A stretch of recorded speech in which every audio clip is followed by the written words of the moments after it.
Jamaat is a very strong, very well organized, and they are like a regimented force. এটা আমি বহু জায়গায় বলেছি, তারা নিজেরাও স্বীকার করে তারা অত্যন্ত সুশৃঙ্খল এবং তারা দলের আনুগত্য ভীষণভাবে মেনে চলে। একদম টপ লিডারশিপ যা বলবে সেটা একেবারে গ্রামের প্রত্যন্ত অঞ্চলের যিনি কর্মী জামাতের তিনি সেটাকে অক্ষরে অক্ষরে মেনে চলবেন।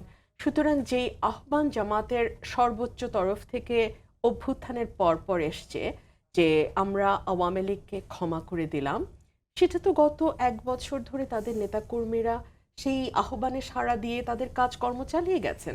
সে কারণে আপনি দেখবেন হঠাৎ করে ওনাদের কোনো সভা সমাবেশ থেকে যখন বক্তব্য আসে তখন বক্তব্যের শেষে হঠাৎ করে কেউ কেউ বলে ফেলেন জয় বাংলা, মানে মুখ ফসকে বেরিয়ে যায় আর কি, দীর্ঘদিনের অভ্যেস তো মুখ ফসকে বেরিয়ে যায়। তারপর আপনি যদি জামাতের ডাকসু এবং জাকসু নির্বাচনটা দেখেন, আপনি দেখবেন গত 15 বছর যখন ছাত্রদল ক্যাম্পাসে এক মুহূর্তের জন্য ঢুকতে পারে নাই, তখন কিন্তু শিবিরের নেতাকর্মীরা তারা খুবই চমৎকারভাবে ছাত্রলীগের মধ্যে একীভূত হয়ে গত 15 বছর রাজনীতি করতে পেরেছে এবং তার একটা সুফল কিন্তু তারা নির্বাচনে পেয়েছে। এবং প্রত্যেকটা হলে জামাতের কর্মীরা শিবিরের কর্মীরা থাকতে পেরেছে, রাজনীতি করতে পেরেছে, তাদের মতো করে আওয়ামী লীগের সঙ্গে মিশে গিয়ে ক্যাম্পাসে একটা দখলও রাখতে পেরেছে।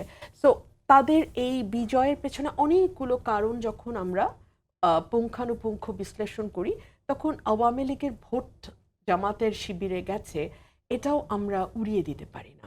কারণ একেবারে উপরের দিকের স্ট্রাকচার্ড লিডারশিপে যারা আছেন সেরকম মানুষ কত 10,000 ধরলাম দেশের বাইরে চলে গেছে, বাট যারা ভোটার, যারা ছাত্র, তারা কিন্তু এখনো বাংলাদেশে আছে এবং সেই ভোটের একটা সুফল অটোমেটিক্যালি জামাত বা শিবিরের এই ডাকসু এবং জাকসু নির্বাচনে গেছে।